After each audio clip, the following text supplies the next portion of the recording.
Mbote na bino bandeko balandi ya émission Pesa Sango.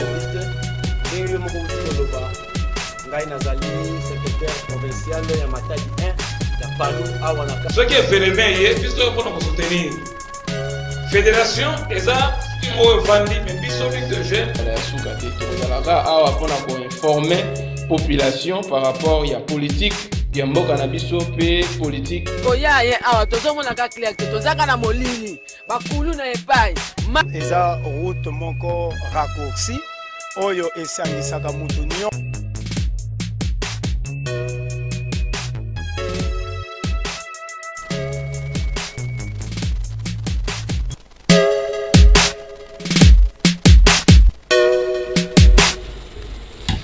Pesa Sango bandeko balandi mbote na bino bae bozuli baku ya kolanda émission na bino Pesa Sango ya mokolo molelo na Family Group Télévision, votre chaîne de rêve.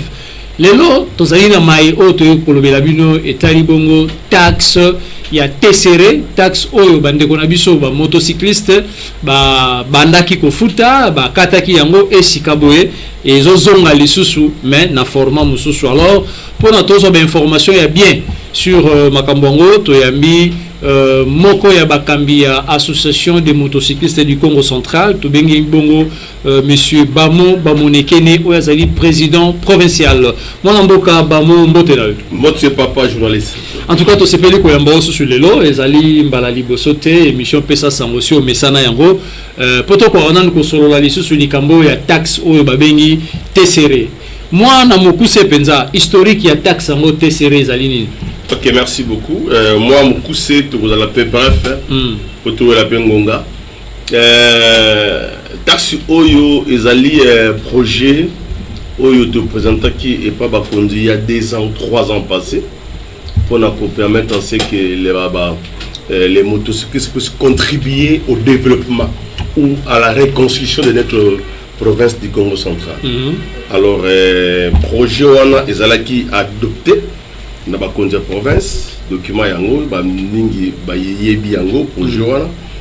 Alors le projet est outaki et pas na bino et pas la biso les ali pona ko et ko permettre na mukie oyo tozali ko zwa te ba pe ko yeba pe ko et puis ko contribuer pour la reconstruction ya province na biso ya Congo central. Alors tamozala qui approuvé et pas ba kondi na province qui était, même ceux qui sont allés, le meilleur Yamouké ou 100 francs congolais, parce qu'en fait, à cette époque-là, c'était juste une somme là très minimisable alors. Je pense que oui, pour Jean bien, si au Tangango, à l'époque c'était 100 francs congolais, 200 francs congolais. C'était vraiment un montant minimisable à l'époque. Mais bah, quand on était, et le Kowana, ils allaient maintenant pour associer, bah, entité Moussousou, Oyo, baza pe na ba taxe dans secteur ya ba moto le ko la mairie le ko la pe ba commune alors na mairie ba taxe wana o baza nango na ba commune au lieu ça éparpillé l'autorité provinciale a voulu ce que et ezala ensemble ezala sous forme ya guichet unique. Donc dans le boyaki na projet wana ya taxe oyo ba motocycliste ba déjà ko futa na mairie ba déjà ko futa na commune. Non, à cette époque-là, il y avait même projet on attend et Pesamaki. Projet de terre à terre. En notre époque, on ne savait pas qu'il y avait une taxe qu'on appelle la TCR moto. Okay. On ne le savait pas. Dans le document, on TCR moto, non, on ne le savait pas. Si c'est un projet, peut-être moi, 10 francs, moi, les meilleurs, moi, qui est sur la province, et puis la Bissau. Okay. Mais ce sont des fiscalistes. Baza spère na matière à fiscalité. La matière et à fiscalité, ne ba yé ko soit projet na ko fiscaliser d'une manière légale. Okay. Voilà, parce que les lois c'est qu'on est commis taxe, il y a des séries qui signifie taxe taxe spéciale conventionnée pour la reconstruction. C'est la taxe de la temps le bino bosala qui projet wana bosatanda ki na nini biso tozo 100 francs to pesa na l'état congolais à comme province à Congo central pour être akoka ko tonga province et au retour parce que tu as dit que taxe nyonso ezalaka na retour nango taxe ça différent na impôt. Très bien. Alors na retour bino tant que ba motocycliste bobane ko zela nini na l'état congolais. Merci beaucoup. Il y a une suko question ngo ya mutuya ozali ya malamu. OK. Tant taxe wana et pesami et c'est le sukoyo retour nango ezala ya malamu o etali sukoyo la mutuelle de santé. Oui, bien, on te l'a dit, mingi na ba émission ebele Nicolopé et l'équipe tout le monde peut mingi. Ils avaient retour pour la province, avec même pour sunga pour la motocycliste. Alors ce que et il y a format il y a le lengue musus, vous allez former vraiment en tout cas très efficace aux alaki et puis la calme. Format vous en dengue. Bon, le format où il y a les lots parce qu'en fait vous le savez que le bien alaki éparpillé. La mairie n'était pas ensemble avec la province. Mais aujourd'hui, là, les trois entités, Bazali et Sikaboko. Lorsque vous parlez des trois entités, c'est la province avec sa taxe de la TCR. La mairie avec sa taxe de stationnement. Et puis la commune avec sa taxe de numérotage. Les trois taxes-là, ce sont des taxes qui sont légales. Ce sont des taxes qui sont légaux. L'État a il y a la taxe déjà la taxe non l'État a yebi les lois on a Congo central tout ça dans l'association et belé où les sangi ça va motocycliste tout ça dans Amokok tout ça ceux qui na Amat tout ça dans mususu na moni botani micro ceux qui des consciencieux ceux qui bani en tout cas et comme moi est belé alors ndenge vous s'organiser est-ce que une convention oyo ezakaka entre Amokok na gouvernement provincial ou soit ba association ba motocycliste nyonso baza concerné na makambo ya merci pour la question là ya mutu ya pela woleka la convention ici ezali signée entre la province et la Amokok celle OK mais format oyo et ezali regroupement des associations de motocyclistes. Ah donc vous allez regroupement des associations de motocyclistes. Oui, bon qui même il y a eu sensibilisation sur terrain. Tout le monde, tous les dirigeants, qui n'a pas de terrain pour la population. Donc on est tous ensemble. Au total, combien d'associations il y a motocyclistes? À niveau il y a Matadi. Au total, il y a 5 associations. 5 associations. Et à niveau Congo central, combien? 5 associations. Le niveau, nous parlons d'abord de la vie de Matadi. Parce qu'en fait,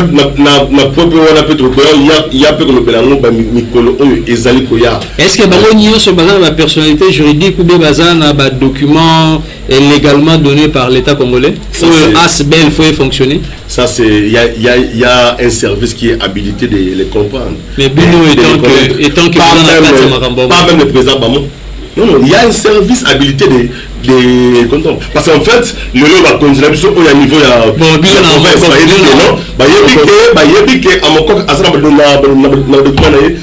juridique.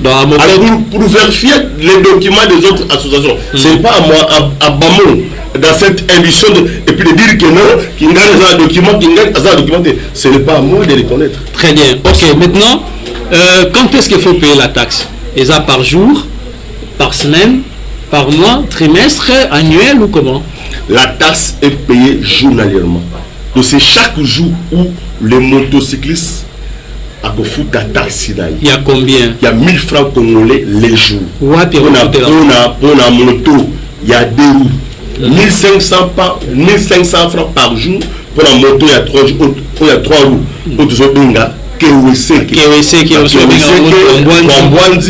les alliés ballons on est à 1500 par jour on va continuer comme décision pour la reconstruction pour la taxe dans le monde il y a l'État et puis bon quand le motocycliste a zali ko fout en bon ce n'est pas que les motocyclistes et puis qui payent c'est la moto ou les propriétaires de la moto c'est la moto qui paye c'est-à-dire ces taxes c'est-à-dire quoi les propriétaires de la moto quand on achète moto c'est un point très capital au la population balanda bisu papa maman on dit que oza la moto la yo otcha na balabala ils ont ça na nzela ya l'état ça na ma taxe na ye oyo et singeli yona tout ça na moto photo futa.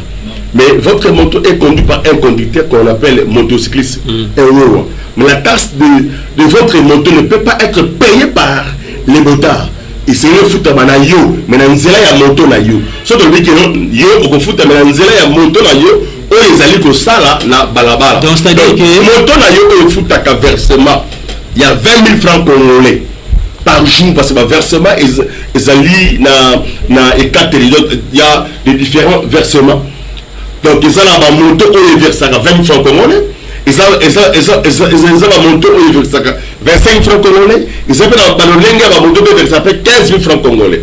Mais tant qu'on dit que moto là verse 15 000 francs congolais, à travers ces taxes, l'État a tiré la balabala, taxe wana montant la yo, le versement la yo on le fout na valeur il y a 14 000 en enlevant les 1000 francs congolais aux mais au monité que les gens vont favoriser les motocyclistes parce que ce que tu bien mingi babimara pour boire que les gars vous appelez ça comme versement.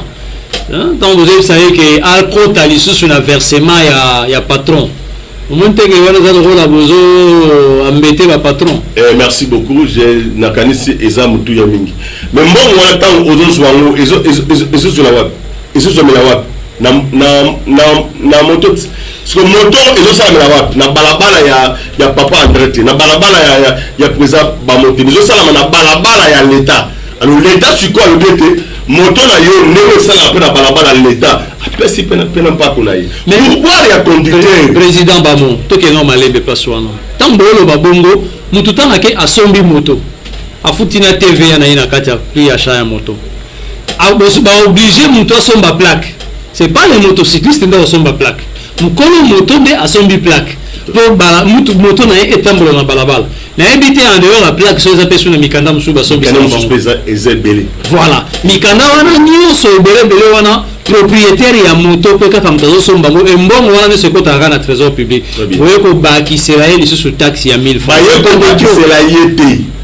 Na le bien awa taxe wana ezali taxe bato ya l'état eza mais yel là bakisi yango est-ce que ça c'est pas de trop parce que azu déjà ta mbongo na droit na plaque azu mbongo na ba mikando le bi besoin na ba mikando belé bota ba moto bosombaka l'état soit déjà mbongo mais tant ba ko bakisa sur 1000 francs congolais et que il belete non et que ce qui même l'État a dit même bino boza ma chaîne boy boza la 4 ou 5 textes où l'État yebi et ça coûte belé ko le OK ça parce que yo na futa la taxe mi balé à bamba ou bien misato aba taxe mususu na futa ngote non dès que c'est l'État et puis c'est légal au futa ngo parce que ezali mpako oyo reconnu par la loi au futa ngo c'est ça mais dans l'économie parce qu'en fait na niveau il y a biso ya province à Congo central vraiment en tout cas nous avons une bonne collaboration avec nos autorités par rapport au tali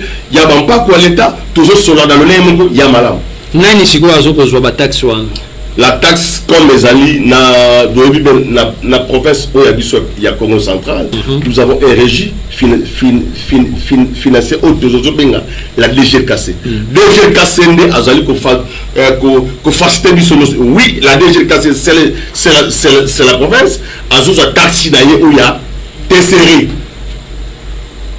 mais en même temps taxe wana pesus ya stationnement na ya numérotage dès lors que ça souffre le guichet unique c'est la TCR qui va percevoir cette taxe sur la voie publique dans différents parkings des motos. Donc déjà cassé à chez Batunaye na ba parking. Batunaye ce sont les agents. Il y a déjà cassé. Il y a déjà cassé.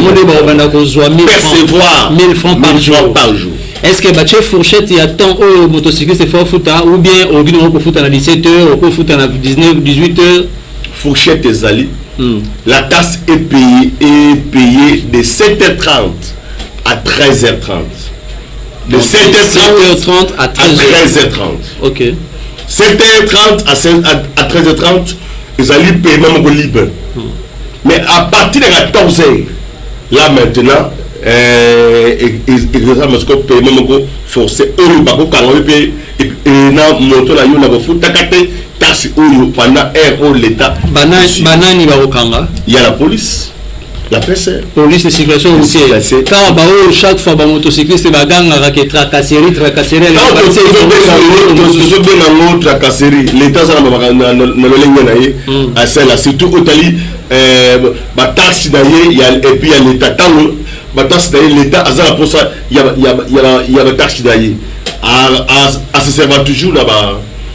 La police pour la voyer. Alors, ce qui. Mais sinon, il y a un de 5 pour éviter tout ça, tu dis que déjà déjà suffisamment informé de payer librement la taxe. Il y a bien ma taille ici, déjà. Mais il y a eu des problèmes que vous connaissez.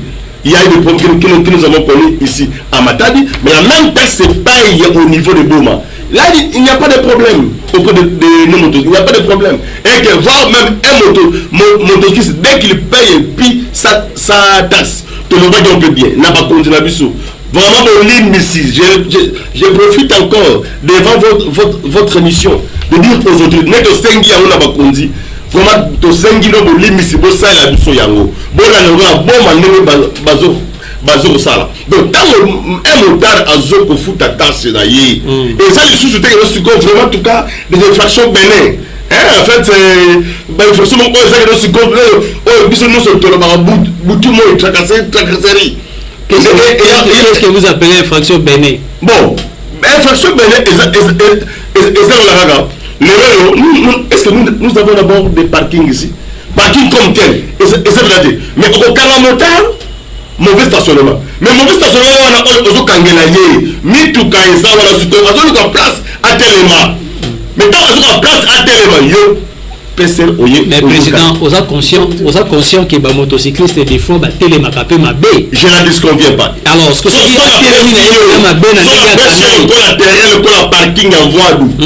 Parking en voie, il y a des endroits où on moto pour Téléma. C'est tout un problème. Mais les motocyclistes, ils s'efforcent pour bien stationner et puis sa moto. Mais en s'efforçant, il y a la PCA qui se pointe, non? N'a qu'à déjà tout. Mais n'a pas de moto. N'a Téléma, là qui se fait client. Parce que là où je veux me stationner, il y a une voiture là-bas. Mais, oh, papa, bakangi pour mauvais stationnement. Vraiment, bandeko. Nous sommes tout donc, ils savent ce qui se passe. Maintenant, le nom est taxi. Nous passons dans les différents parkings, radio et télévision pour sensibiliser la population et les motocyclistes. Mais ce que les mêmes motocyclistes, comme vous venez de le dire là, quand les mêmes motocyclistes, tous ont subi mais heureusement, on dit yoki biso. Puis il y a des inscription dans le service ou ça à l'État. Ok, donc Kofuta, c'est de 7h30 à 7h à 13h30. Très bien. Il peut arriver que Mouta Bimi na Tongo, avant 7h30, moto na du pan, à Kena Garage, Babadi Kobungsila moto, et s'il est à 13h30, bon, tu as la moire rodage, na megasogi moto bongi, batangi. On a déjà payé air nango, il y a Kofuta sans problème, et si elle est qui? Ni négociable. Merci beaucoup. Il y a un peu de différents présents, il y a un parking. Pour éviter le dérapage, voilà. Tu sais que moto là, ils ont la garage. Tu payes ta taxe même les matins. Même quand on a classe. Et que tant au besoin, on peut travailler plus 4 na balabala. Mais besoin, on a peut-être 14 heures. Mais avant, comme on a un papa n'a son taxe na yo. Parce que quoi est belé déjà, dans les villes à Matadi, pour le perception, je pense que c'est la raison que on a eu place pour un peu son banc. Non. Tu achètes votre tasse pour permettre pendant la journée, quand on bandit en haut, à 14 heures, on s'en dans le problème. Parce que ceux qui ont sali à noter, peut-être temps au contrôle et au banda. Dans 15 heures, 16 heures, on vous a sous Yamaboko, il y a la police. Et conséquences dans les années. Conséquences dans les amende. Amende, il y a 1000 francs congolais. Vous payez 20 000 francs congolais. Dans le niveau, pour la amende, dans le niveau, il y a la police. Et là, vous allez bosser. Amende, on va foutre dans le amende, ils ont fait ça maintenant. Dans ma boca DG cassette. Ils ont foutu toujours dans parce que la personne est habilitée. Il y a réguler la circulation, mais voir un peu contrôle, il y a des documents. Parce que les jetons seront par là, il y a des documents, ils ont su que valable pour permettre PC ailleurs pour contrôler. Parce que quand on est foutu en moitié, PC a couru bango. Dans cela, il y a jetons au Pokozala. Si vous n'avez pas les jetons, parce que ça serait un document non valable. Eux se justifient réellement la fouta déjà dans le jeton il y a un. Alors, il y a un tour. Amende il y a 20 000. Au motocycliste à Rofuta, ce qui a dépassé heure, il y a Kosomba ticket nae, na ndenge sengeli penza kufuta taxe na ndenge longobani. À Rofuta yango na PCR na balabala. Na balabala, merci beaucoup. Je pense que tant ma canapé na betuka, ba manda pesa na balabala. Toza ba congolais to yebi ba pesa na balabala tie. Européen na bureau et muni de quel document? Ok, il y aura un PV. Ok, il y aura un PV bien établi par l'OPJ OPJ à Sambisio, à Sali PV naye, na souka ofuti à membre nayo, OPJ a pesi au document na maboko. Kitas non. Tu as dit que l'État congolais baloba amende futa marana banque.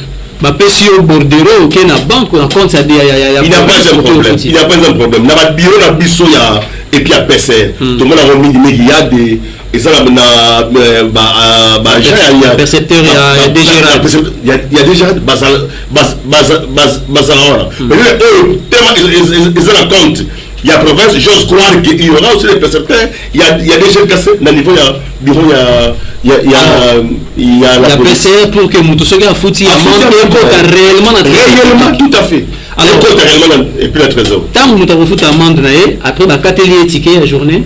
Ok. Bon, c'est escroc. Ok, ça il a foutu amende. On a foutu. Après, qu'il faut à vous payez l'amende, c'est 20 francs congolais. Plus les 1000 francs, ça fait combien? 21 000. On vous libère la moto. Alors, pari à Moko, qui a combien dans Mbongo au motocycliste à foot? Pari à Moko. Tant ma foutu 1000 francs, moi, quotité à Moko. Non, papa Nangaï. Et ça, tu paries à Moko qui était le bango awa, non?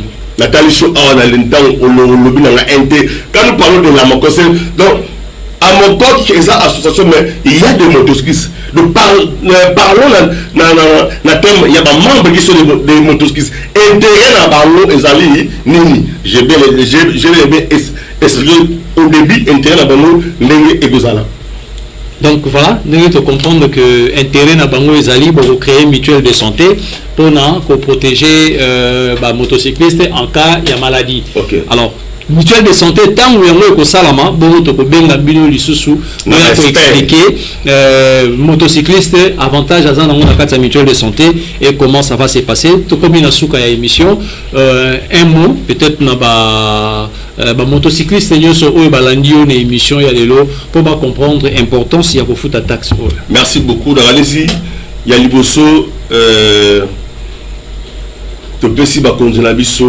Merci vraiment en tout cas merci Mingi pour être accompagnement à Bango et Zaya Malamu et puis même au Balaki Bisso, j'ose croire que son excellence monsieur le gouverneur grâce Bilolo a connu Bapé vraiment quoi accompagner Tina Souka à travers les ministres des finances Joyce vraiment tu es bien te Malamu et que Salama n'attend taxi et Balapé au Futama il y a autre 5000 à motocycliste Bandeko. Nous sommes tous l'État congolais, la province Nabiso alingi kopé sango valeur ya makasi kolega. Mais valeur ya makasi on te repé sango ce que tu te fouta bampako il y a l'État. Et en même temps, tu yebi ki ezana ba bicycle belé au déjà lettre ezana nzela nazo ko appelle na ba cause Nabiso ba taxe auto de fouta to ligi pété mona ba parking ya ba moto aménagé. Déjà, monsieur le maire, la ville de Matadi, on va aménager parking. Mais c'est ça le rôle même de ces textes. C'est ça le rôle. Donc, en tout cas, merci beaucoup dans ma sono, engagement, monsieur le maire, vraiment,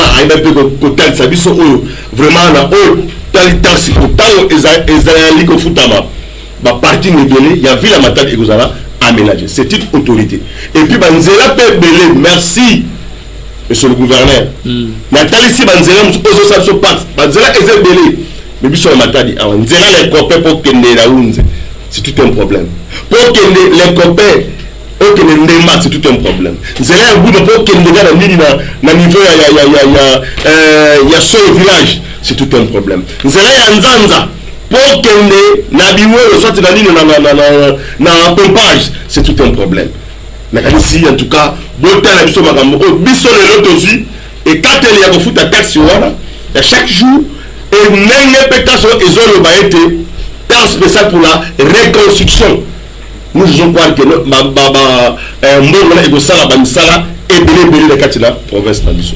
Président Bamo, question moko ya mukuse penza pour que to ka kabola na biso complètement. Pour la libre motocycliste, on respecte, respecter code de la route. Ce que le bilan là va respecter, je vous dirais. N'a pas ce exemple. Nazo yate. On peut poser la question. Pour la monnaie, il faut réagir. Allez-y. Ce qu'on dit que non, bateau sagaté. Pas dans toute son entièreté, pas tous les motocyclistes. Parce que il y a beaucoup de motocyclistes. Au balanda qui est recyclage, où est la code de la route. Mingi peut aller à route. La plupart des motocyclistes sont responsables dans le code de la route. Voire même, nous avons été félicités par les autorités. Il y a des ans passés. D'ailleurs, il y a eu des motocyclistes qui corrigeaient même les autres chauffeurs sur la voie. Mais nous avons aussi sollicité cette formation parce que motocycliste du jour au jour. Est-ce que vous dites que dans la période, c'est la commune de Matadi des Arasans uniques? Les Arasans uniques. Est-ce que vous avez un motocycliste qui place sur les Arasans uniques? Ngomba Cabral, vous dites que les Arasans uniques. Merci beaucoup, merci beaucoup. Nzela ou Matakao Dimba, respecter en côté. La plupart des motocyclistes sont des ISC. Merci beaucoup. Et ça, la makambo mususu oyo et signé tous à la conscience nango. Et ça, la mususu oyo faut être même pour défendre. Quand on y batumi balé misato, baso matana na basens unique. Il y a autre occupation pour généraliser batunyoso. Mais nous avons nabiso, nabakonzi, nous avons l'intérêt yako sensibiliser bana nabiso. Et pourquoi pas à travers les services de la CNP, déjà sur de déjà que je salue, les directeurs provinciaux de la CNP, que déjà d'ici là, formation est allée au Banda. Très bien. Alors, formation est sur la vision. On y bien, bien. Tant que Banda qui a une formation, il y a un motocycliste. La plupart de ces motocyclistes qui ont été formés, qui ont été recyclés, comme la société PDL. Très bien. Dans le tout, et ce sont les conducteurs aujourd'hui. Nous avons combien de chauffeurs taximens aujourd'hui, mais la plupart de ces taximens, mais ce sont les touristes d'hier. Alors, bisogno surtout ça, na mbebe na responsabilité wala biso na ba kontina biso ya l'état basunga pour que tous avons l'esprit pour na ko que follow ban na biso na hôtel code de la route. Oui, si bon peut que va permis de conduire. C'est d'ailleurs c'est une condition pour avoir le permis de conduire. D'après la loi, c'est une condition. Pour y avoir permis de conduire, vous devez être recyclé. Très bien. Parce que d'ici là, ma permis est mais on ne peut pas déjà qu'on a permis de conduire. Tout le monde qui le gouverneur grâce quoi la personne qui le lobby azalaki na Conadep isika wapi na kuna na OEBK isika opération permis de conduire les opérations. Merci beaucoup. Nous sommes là juste pour accompagner l'État congolais. Très bien, merci. Nous sommes là juste pour accompagner la province, pourquoi pas toutes les entités de la province. Donc, tous sur la population de parce que ceux qui sont accompagnés par l'autre, comment est-ce que nous allons constater les développements? Très bien. Merci beaucoup. Merci beaucoup. Mon mboka Bamo Bamonekele bandeko balandi ezalaki bongo émission na bino Pesa Sango le loto yambaki président ya association des motocyclistes du Congo central à Mokok monsieur Bamo Bamonekele nkolo ba stratégie ayaka toujours na ba idéologie ebelé il y a bien pour que structure ya ba motocycliste et avancer pe ba motocycliste bazwa moi valeur na bango esika yango ezalaki. Merci na Hugues Assisakio assuré réalisation et émission oyo. Merci pena Merdi Soukama ou Azalaki Bongo na caméra et tous ces pays prochainement te pesi nous rendez-vous na numéro na biso ya sika ya Pesa Sango. Au revoir.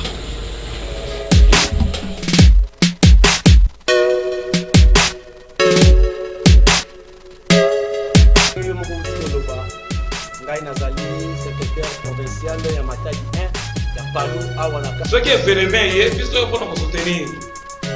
Fédération, et ça, il faut vendre, mais puis celui de jeunes.